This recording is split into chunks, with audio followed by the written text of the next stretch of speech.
some of the things that are really good to consume, omega-3s, incredibly important. This is one of those things, if we're talking about supplements, that everybody should be on.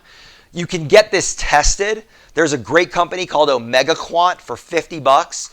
You can get your omega-3 status tested with them, and your level should be in the 8 to 12% range for cell membranes. And so it measures that.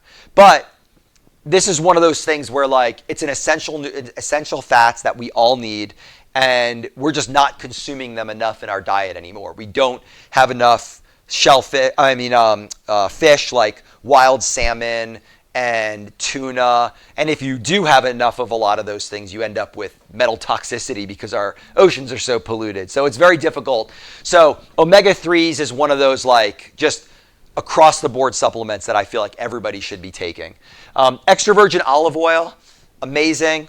Make sure that you get really good quality. There's a lot of issues in the olive oil industry where they cut olive oil because it's not as regulated with vegetable oils, but they don't tell you. So you want to make sure that you get your extra virgin olive oil from a great source.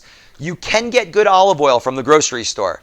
Now, if you want the best olive oil, these specialty places that are recent harvest are the best, because you want it as close to harvest as possible, because the polyphenols start to diminish over time.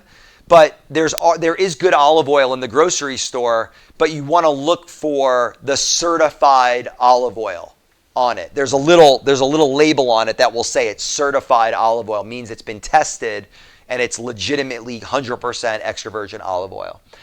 Extra virgin coconut oil is also really good. That's good for cooking. It's a higher smoke point because it's a saturated fat. And then even things like grass-fed butter and tallow in small amounts are good as well. You know, as humans, for thousands and thousands of years, we thrived off of animal fat. All of a sudden, animal fat became like avoid at all costs. That was when the whole fat thing became a bad thing.